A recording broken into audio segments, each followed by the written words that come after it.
Hi guys, and welcome to the Healyverse, or welcome back to the Healyverse. Today we are in creation mode.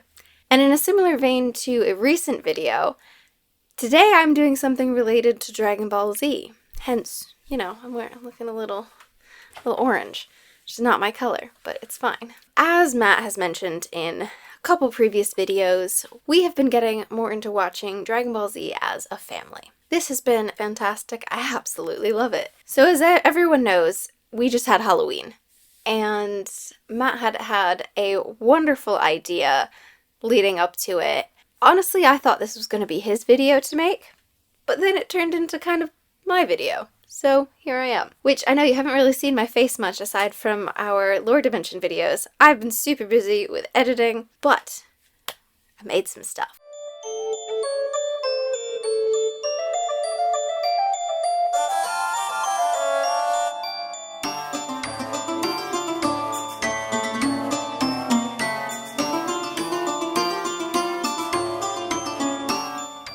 Before we get into it, make sure to like, subscribe, turn on notifications so you get notified when we post, and leave a comment if there's something you want to see us make. So essentially, where this all came from, one night, my wonderful husband turned to me and said, how hard would it be to make the girls their own Dragon Ball Z outfits? And I thought he meant from scratch, and oh boy was I not ready for that. But, because he's very clever, he realized we could just get them orange bottoms, a blue t-shirt to modify, and an orange t-shirt to modify. Pretty simple, right? Now the main parts that make up the classic orange Dragon Ball Z outfit is obviously the orange bottoms, the orange top, which is kind of like a vest, kind of a tank toppy v-neck, a blue top that's like a capped sleeve t-shirt, wristbands, a belt, both blue, and boots. Full credit goes to my husband because he found everything. All I had to do was put it together. One issue that we did run into is that apparently no two pieces of orange clothing online are the same. We ended up ordering a total of 4 orange t-shirts that all ended up being the same, even though they were supposed to be different. 4 pairs of bottoms that came, 2 of one kind, 2 of another kind, totally different oranges. 2 small blue t-shirts that were lighter than we expected them, and 1 extra large blue t-shirt that we intended to use for the other pieces that was way darker. Now, fortunately, the kids don't care, but we did try to color match. So the orange top that I'm wearing was one of the originally normal orange t-shirts that we tried dyeing. We tried staining with tea, and it is a slightly different color, but it still doesn't match the bottoms, because that was what we ran into. The orange of the top did not match the oranges of the bottoms. And again, we tried ordering a second pair of bottoms, and that's just a totally different orange. So, shades of color aside, I'm going to show you the process of making these costumes. Now, yes, we made them around Halloween, but they're not necessarily intended as Halloween costumes because they're kids. They like dressing up. When I was playing Legend of Zelda Twilight Princess with them, they just wanted to dress up as Link every weekend. So we know this is something they're into, we encourage it, and we wanted to give them costumes that they could wear while we were watching Dragon Ball Z. Before we get into the actually showing the making of things, I want to show you the bottoms, because I did nothing to them. We were able to find these adorable little harem pants that work really well, because Dragon Ball Z bottoms are baggy. We got them in larger sizes for the girls because they'll grow. So that's it. It's just 2 pairs of orange bottoms, which, as I said, totally different orange from the other pair of orange bottoms we got them. I don't know how good the lighting is, but I imagine you can see the vast difference between these 2 shades of orange, and then even more different from this shade of orange. There's so many oranges. That being said, we move forward. One of the first things I did was make the wristbands. And that might actually have been the most challenging bit of the whole thing. So to make the wristbands, what I did is I took the sleeves off of the extra large t-shirt that we got, and I just rippered them off, and then I cut out what I thought would be good-sized little armbands for the girls. Bear in mind, we were making this as a complete and utter surprise to them, so there was no trying them on and testing the sizing, which resulted in the smaller pair that I made for the little one being way too tight, and the bigger pair that I made for the big one fitting the small one. I hope that made sense. So even though I went through the whole process of making them, as you can see, they won't be wearing them because they're far too small. However, my clever husband, once again, came in with a save and just got these elastic sweatbands offline. They're close enough in color, they're flexible, they're sweat wicking, and they're less itchy, I'm told, by the kids. Apparently the wristbands I made were a little bit itchy. I'm guessing it was the seam because it was quite a wide seam. So, wristbands, done.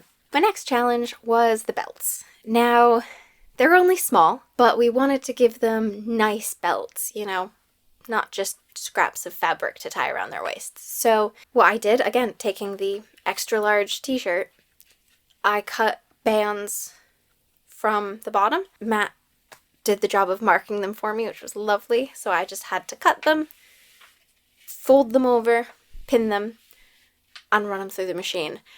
They came together pretty quickly. The pinning was very time consuming, which you'll notice in these videos. I'm not showing you massive amounts of pinning or sewing or rippering because it's very time consuming, it's monotonous, and it's repetitive.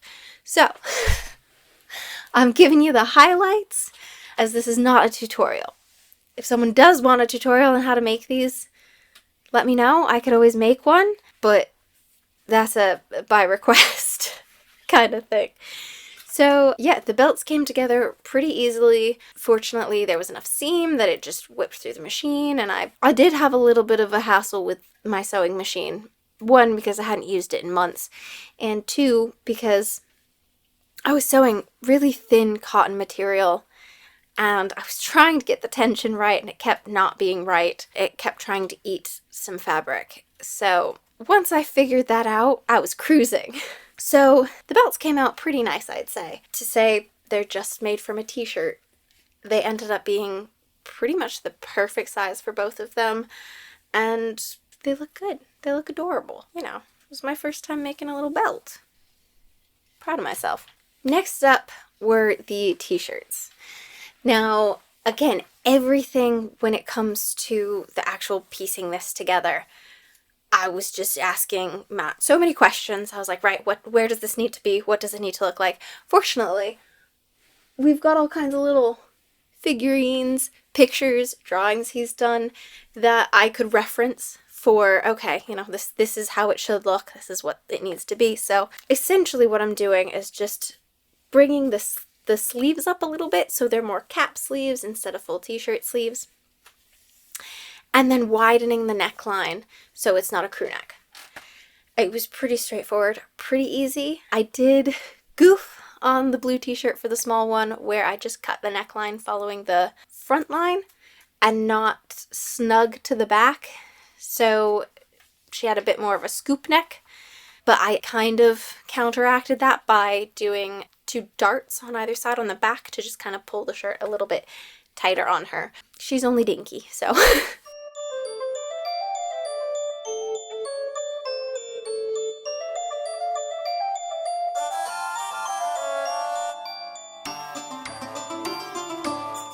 So essentially this is what they came out looking like. Cap-sleeved, broad neck, blue t-shirt. This was easy, and I'm not an advanced seamstress. I only got my sewing machine maybe 1.5 years ago, not even, and once I figured it out, this was easy. The pinning is the most time-consuming thing. And I feel like I maybe overpin, because if I remember when I was learning to sew, which... huge shout out to my mother for having the patience of a saint to teach me how to use a sewing machine, how to pin, how to hand sew, how to read a pattern, of which there was no pattern followed for this, but I could not have done this if it wasn't for my mom. So thank you so much for teaching me these skills. I'm working on improving them. The last bit was the orange tops. Now, this one was a little bit more intensive with reshaping the shirt itself, turning a crew neck into a V-neck, completely taking away the sleeves, which fortunately, that was easy enough. I rippered off the sleeves and then folded the seams in, which brought the shoulders in enough. I did lower the bottom of the sleeve hole just so they fell lower on the torso and showed a bit more of that blue underneath. Then the V-neck, it was just measuring how far down I wanted them to stop, cutting that evenly from the shoulders, and then cutting the back around, just literally just around the initial neckline. So yeah, again, fairly straightforward, and they came together really quickly. So easy, in fact, that I then, made one for myself with the attempted dye batch. I'm pretty proud of these. And again, couldn't have done it without my mom. So when they get put together, they look a little something like this. Which, I mean, come on. Look at that. With the bottoms, that's pretty cool. The belt also helps to break up the color difference because, once again, just we were looking at different oranges here because I gotta say, I'm pretty proud of how well these came together. To say I potentially did a comparable amount of sewing as I did on the leather jerkin, being machine sewing instead of hand sewing, it was so much faster. I think I probably put them together in maybe a day, I want to say, for the actual sewing bit, maybe a day and a half, but it was easy. And by day, I mean afternoon. The last element of the Dragon Ball Z costume, the boots. The boots is something we've struggled with because no one makes them. At least no one makes decent ones of them. So it wasn't something we could just buy. But, again, my husband's very clever. And he came up with, maybe they don't have to be the blue. We could do them black, and we can make them look right. And oh boy did he. Now, I didn't manage to film half of the boot making because he was working on the boots as I was working on the rest of the costume. So there's not as much to show for them. However, I think they kind of speak for themselves. Like, it's beautiful. We used shoelace for the top bit, shoelace for the middle red bit, and then we painted the bottom. I say we. I didn't do this. I did none of this. This was all him. And he came out looking so cool. Like,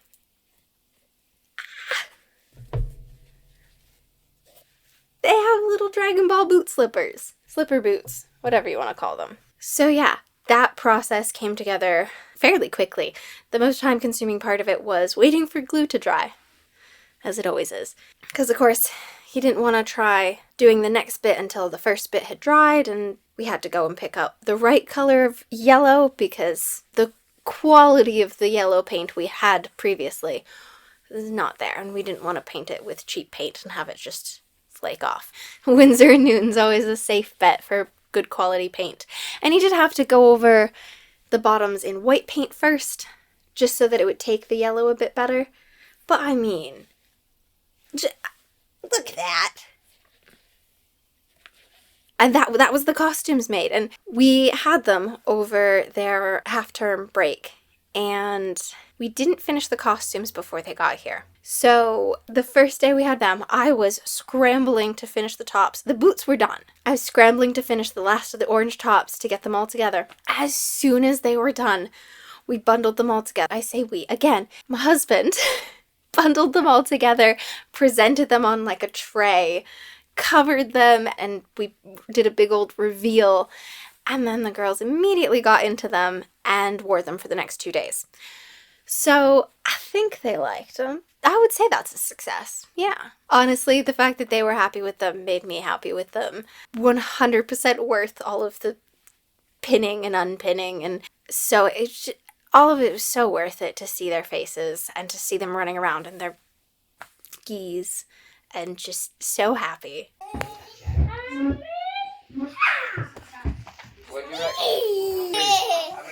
We did get some cool pictures, of which I maybe did some edits, so I'll probably put those up for you to check out because they're pretty cool. really, I'm so happy that they're happy because it's now a family thing. And, well, obviously, it's a family thing. Even though orange is absolutely not my color, I'll wear it because Dragon Ball Z. So I think that's pretty much everything. We have two very happy little Super Saiyans, and they were running around. The big one was saying, oh, I'm Goku, so I can go Super Saiyan, and the little one was saying, I'm Gohan, so I can't. Except then she watched the bit where Gohan did go Super Saiyan over the weekend, so now she knows that. It was just such a fun thing to make for two incredible kids that I know are going to appreciate it. And I'm sure, especially with how quick it went, I'm sure we're going to be making more things in the future because that was pretty fun. Definitely going to be making more things. I'm going to be trying to make more videos in general because I need to be craftier. I need to be more creative. For the month of November, I am also going to be trying to write 50,000 words of a novel or of short stories, however it ends up. It's called NaNoWriMo, stands for National Novel Writing Month, so I may be a bit busy with that as well, so if you don't see me for a little bit, I'm still doing things, and I have a couple of ideas for videos I can make in the near future. Stay tuned for those. My husband has there's one I'm very excited about and a couple others that I'm also excited about. So stay tuned for those. Make sure you go down, hit like if you liked the video, subscribe if you haven't already because we're coming out with some more cool things. And turn on notifications so you get told exactly when we're coming out with these new cool things. Leave a comment if there's anything else you want to see me try to make. Potentially other costumes. I need to work on costume pieces for myself because we want to get more into LARPs, and I don't have much. There's stuff coming, so keep following along. I hope you enjoy this video and all the videos to come. And thanks for watching. I'll see you in the next video. Whatever that is.